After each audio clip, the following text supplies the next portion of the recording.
Hello everybody, it's me, Roberto Wakerell-Cruz from the Post Millennial, and I know, we're all still upset. Justin Trudeau is still your Prime Minister, and it seems like at every opportunity that is granted towards him, he seems to embarrass us, especially when it comes to the world stage, the international scene. Being a competent leader amongst world leaders seems just not to be his forte. And I'm not just coming up with this, out of thin air.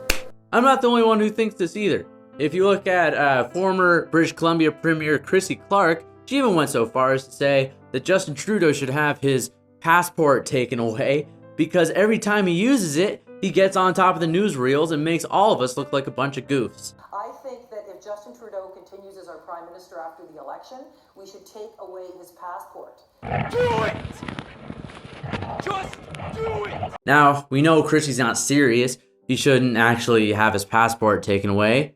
But I am serious. He probably should have his passport taken away based on just these three incidences where he made us look like a bunch of goofs because he's our Prime Minister that we voted in. Number one. Wow, everyone knows this one.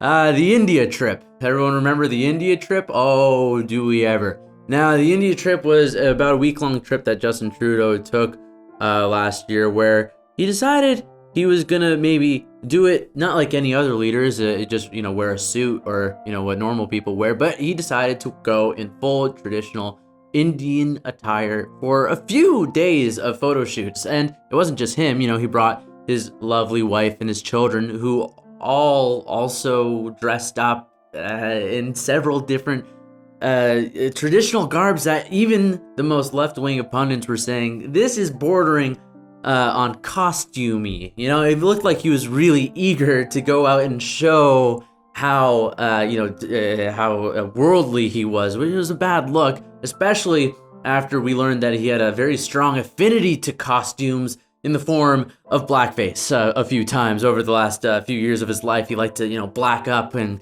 have a few drinks with his pals. So, and I wish that was where it all ended. I mean, the trip was a disaster for another reason when he invited a former Khalistani terrorist to a state dinner with government officials. Now that did not look very good on a world stage, and actually it made India kind of a little suspect of Canada, probably because India, our ninth largest trading partner, thought, oh man, who are we doing business with right now? This guy is a dummy.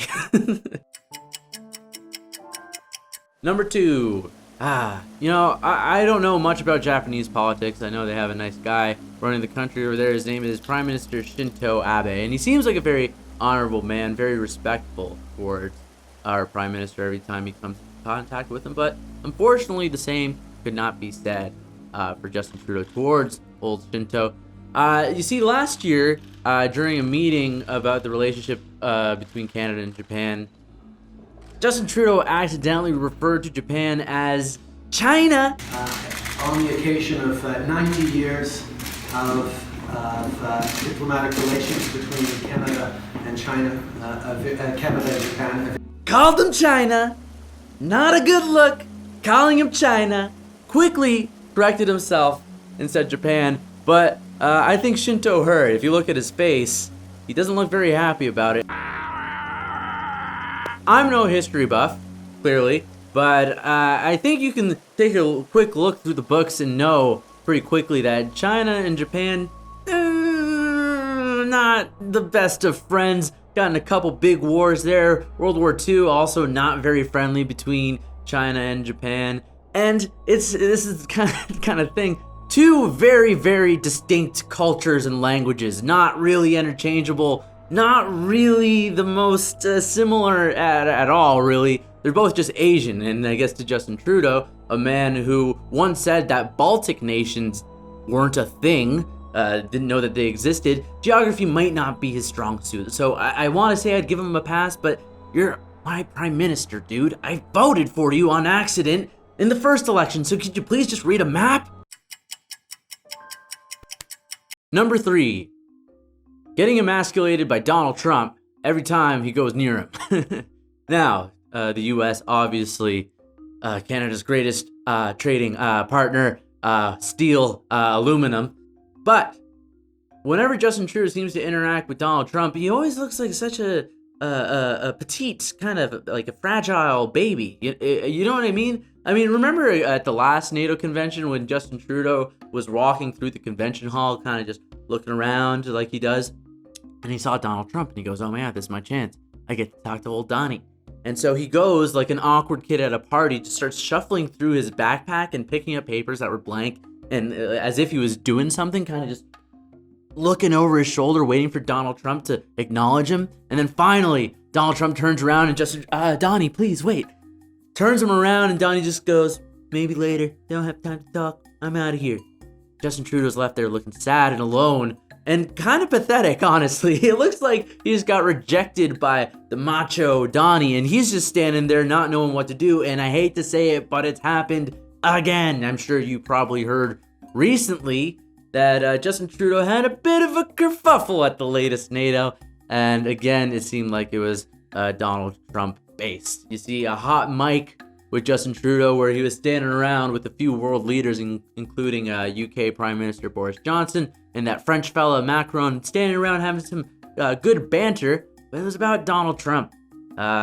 This eventually made way to the CBC, who released the footage, and Donald Trump called Justin Trudeau two-faced because at a prior meeting just the day before, Justin Trudeau was the nicest guy in the world, talking about the military, talking about Canada and US camaraderie. And then as soon as he gets the chance, he goes behind Donald Trump's back and talks about, oh, the jaws dropped, you know? Not a good look for Justin Trudeau. Just be honest, man. You're the prime minister. Just say sorry in Canadian fashion or whatever you're supposed to do, and just make up with Donald Trump. We need him. Unfortunately, we need steel and milk or whatever we get from them. Just to say sorry, please, Justin. Thanks for watching, guys. If you have any ideas as to what we should cover, give us a comment down below. Make sure you give us a like and subscribe so you can watch our videos. We're uploading twice a week here at the Post Millennial. If you think we left anything out, let us know. We know there's a couple more Trudeau gaffes out there that are floating around in the internet. Again, my name is Roberto Wakerell-Cruz. Have a good day.